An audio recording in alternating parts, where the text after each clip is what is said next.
Muito obrigado, Sr. Presidente, senhoras e senhores deputados, Sr. Ministro, Sra. Secretária de Estado. Aproveito também para desejar um bom ano a todos e a todas, um ano também que com certeza será importante na ação governativa, nomeadamente no acordo de princípio que existe de combate à precariedade.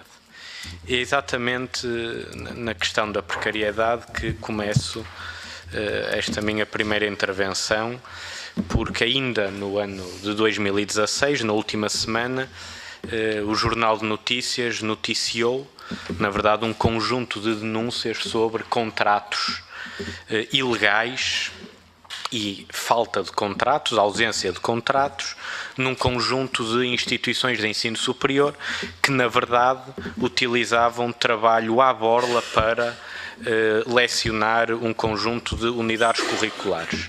A Universidade do Porto, nomeadamente, contratou só em 2016 40 professores neste regime, ou seja, num regime fora do ECDU e fora também, muitas das vezes, do próprio Código do Trabalho, nomeadamente a Faculdade de Ciências Sociais e Humanas da Universidade Nova de Lisboa tem hoje 39 unidades curriculares, que são todas elas lecionadas por um conjunto de investigadores, bolseiros, etc., mas que, na verdade, nenhum deles é docente e não tem contrato para esse efeito e, portanto, nós estamos perante um caso grave de proliferação da precariedade, da mais elementar precariedade que existe hoje na função pública e, nomeadamente, esta lógica da autonomia das universidades para poderem escolher, muitas das vezes, a forma de contratação ou de vínculo que têm para com estes investigadores, docentes ou outro tipo de categoria, acaba, sim, por se revelar um Estado dentro do Estado.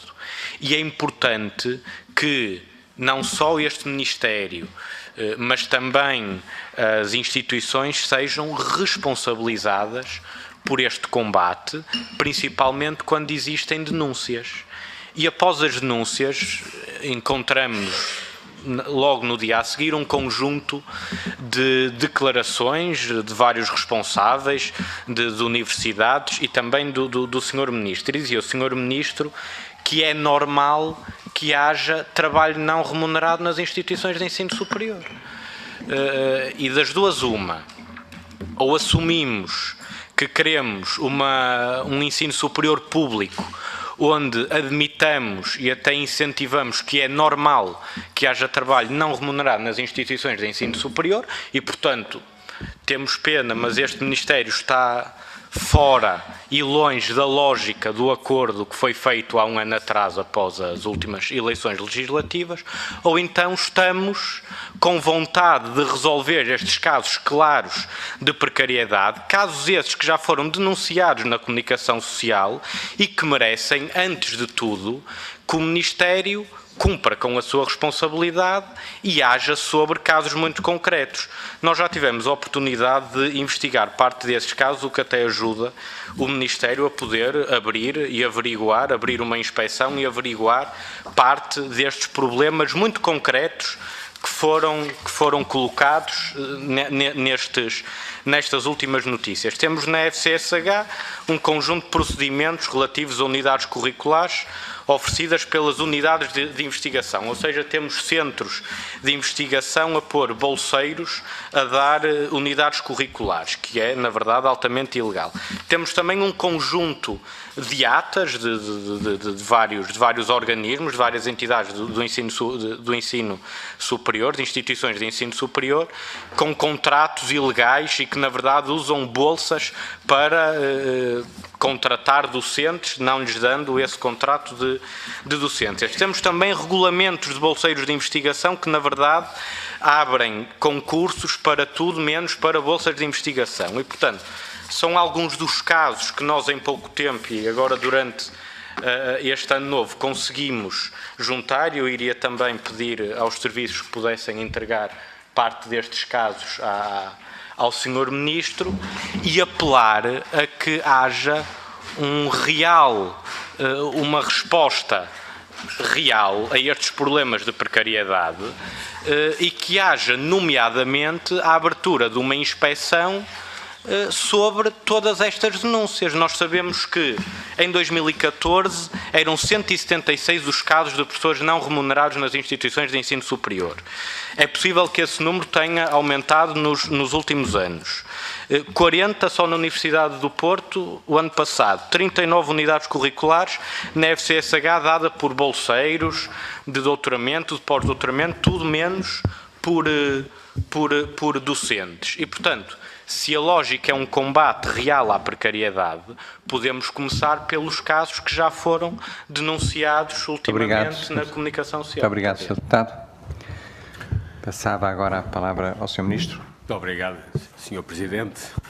Muito obrigado, Sr. Deputado, por trazer esta temática, porque, de facto, acho que importa fazer um esclarecimento. Sempre em defesa dos portugueses e sempre, certamente, em defesa do ensino superior em Portugal. E, por isso, é importante perceber o que estamos a fazer. Primeiro de tudo, não houve nenhuma denúncia de casos ilegais. Os dados que vieram a público são dados relatados anualmente pelas instituições de ensino superior no quadro legal da sua função. São elas que reportam os dados. Segundo, não houve nenhuma ilegalidade. O quadro legal de contratação em Portugal e em qualquer país europeu permite felizmente e normalmente que haja a possibilidade de contratar professores convidados a 0%. É um regime normal no quadro europeu e noutros quadros para além do ano. Agora vamos aos factos, os números. Os dados relatados pelas instituições, portanto não houve nenhuma descoberta, apontam números que até num quadro de comparação europeia são números relativamente baixos. Temos cerca de menos de 0,1% de docentes. Portanto, os 166 que indicou para o ano de 2015 correspondem a 0,08% dos 25 mil docentes do ensino superior. É importante notar que nesses 176, cerca de 2/3 têm menos de 2 horas por semana de contratos. E os dados públicos, que todas as instituições, no contexto legal onde executam, mostram bem esses casos. Eu próprio me reuni com o Presidente do Conselho de Reitores e com o reitor das 2 universidades que referiu quando essa notícia foi clara, e ficou claro que não há matéria para qualquer inspeção. E aqui, portanto, temos 4 aspectos importantes para dignificar o ensino superior. Primeiro, os dados são relatados normalmente pelas instituições e a Direção-Geral de Estatística que os relata. Segundo, não é ilegal, é possível no quadro legal português. Terceiro, todos os programas hoje estão avaliados e acreditados e o processo de avaliação e acreditação no contexto legal passa pela avaliação do corpo do docente. E quarto, temos ainda, de facto, como referiu e muito bem, o mecanismo de inspeção sempre que for necessário. E todas as denúncias que aparecem no Ministério são claramente enviadas para a Inspeção-Geral de Educação e Ciência. E por isso podemos assegurar que neste aspecto, temos um regime a funcionar e sem problemas. Aonde o Governo identificou problemas, e o programa do Governo é perfeitamente claro, é a questão da precariedade associada ao abuso das figuras do bolseiro de pós-doutoramento, que atingiu limites exageradíssimos quando tomámos posse. E porquê? Porque durante 5 anos, aonde foi bloqueada a contratação pelas instituições de ensino superior, houve de facto um abuso da figura, nomeadamente na contratação ou do uso da figura de bolseiro de pós-doutoramento. E foi esse o combate que elegemos como a prioridade ao combate à precariedade e, por isso, o processo que foi aberto com a Lei do Orçamento de 2016, o processo negocial em negociação sindical que deu origem ao Decreto-Lei 57 de 2016 e o processo hoje que está em curso de contratação de jovens e não jovens com o doutoramento. Aí temos problemas. Identificámos problemas claros e estamos a trabalhar com as instituições, claramente, num quadro que vai passar pela responsabilização social, certamente, das instituições e que o Governo e eu próprio têm os mecanismos, nomeadamente, de inspeção. Portanto, podem estar certos que podem contar connosco no combate diário e sistemático à precariedade, como a qualquer ilegalidade. Agora, a nossa política não é baseada em falsos alarmes na comunicação social. Quando abordamos este tema, temos que perceber o que é que se passa, qual é que é a situação exatamente do funcionamento normal das instituições num quadro de referência europeu e internacional. E parece-me bem que, sobretudo num quadro de relação com o tecido económico, social ou cultural, que hajam técnicos, peritos das mais variadas instituições que possam ser professores convidados no ensino superior. É o quadro normal de referência internacional e é aquele quadro que nós queremos para o ensino superior português, um quadro de grande dignidade no contexto europeu. Muito obrigado.